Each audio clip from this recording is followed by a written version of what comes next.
on the money tonight. Identity theft. You know it's a huge problem, but do you really need insurance to protect yourself? We'll show you if it's a good idea or just preying on your fears. Welcome back. It's become the crime of the decade, identity theft. Federal authorities say identity theft and computer crimes bring in more money than the nation's booming illegal drug trade. Now insurance companies are getting into the game. Allstate now offering identity theft insurance. You can't always prevent identity theft, but you can protect yourself. That's Allstate, Stan. Are you in good hands?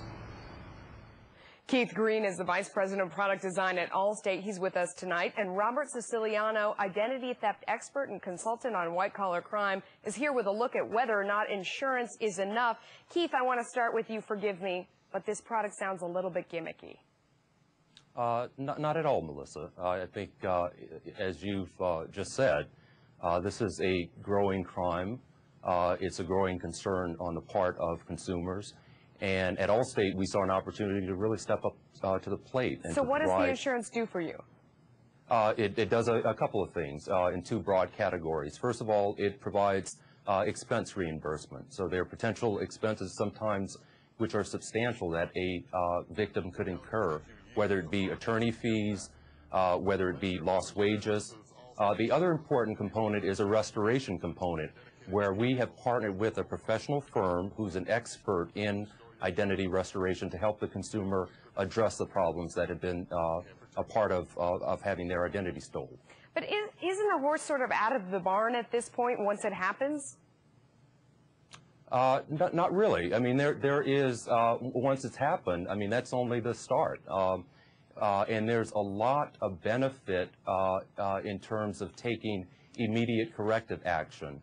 I think the studies have shown that consumers spend on average, or victims on average spend 30 hours over days, weeks, and months trying to address these problems. Robert, tell me your opinion. Does this make sense, or is it just a moneymaker? Well, there is definitely a need for the restoration part of it, because most people aren't in a position to administratively restore their own identity. 30 hours is a small number. The Identity Theft Resource Center calculated as much as 600 hours. So it can take quite a long time to restore your identity, and getting assistance in that respect really is a great benefit. The insurance end of it, that is a reactive form of responding to an identity theft issue. I'm a security professional. We're all about being proactive. And the missing component in this service, which is a decent service, the missing component is credit monitoring. Monitoring a person's credit 24 hours a day via the three major credit bureaus, alerting the consumer to any activity, meaning anybody trying to open up any unauthorized accounts under that consumer's name and social, really is the most important part of any insurance product. So will they do that? I mean, obviously the credit counseling groups won't do it, or the credit providing groups. Well, that is something that Allstate and others can offer. It's just a matter of partnering with a company that offers this type of a service. I have multiple monitoring services for me and my entire family, because in the event that... Like what? Well, Kroll is a good one. There's a number of them. MyFICO offers one. Experian offers one. They all offer a monitoring service that pays attention to the activity on your credit report 24 hours a day. So in the event that there is any inquiries into your credit, you're notified via phone, email, or U.S. Postal that somebody is attempting to open up an account under your name. That right there is proactive. That prevents any further damage being done. It sounds expensive, though. Not really. You can obtain a monitoring service for between $4 or $5 a month to as much as maybe $8 or $9 a month. And really, that isn't all that much money when you think about the amount of damage that can really be done. Keith, what about that? What about adding a monitoring service?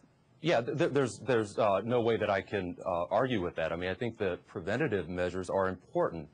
Having said that, and in fact, we at Allstate encourage our consumers to pay attention and to take action and to do things that will prevent this from happening. I think the fact of the matter, though, is that the numbers show that there are well over 10 million instances of identity theft. It sounds like you're putting all of the burden, though, on the consumers. What could the credit card companies be doing to better secure their information? Well, I think there's a. Yeah, I'm sorry. Was that addressed Robert, to me, go ahead. Melissa, or to Robert?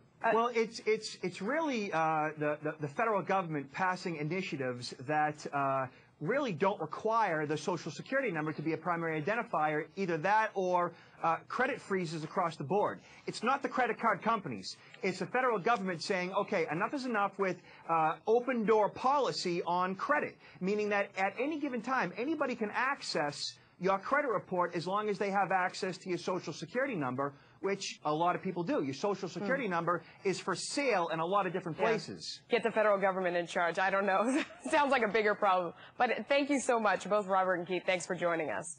Thank you.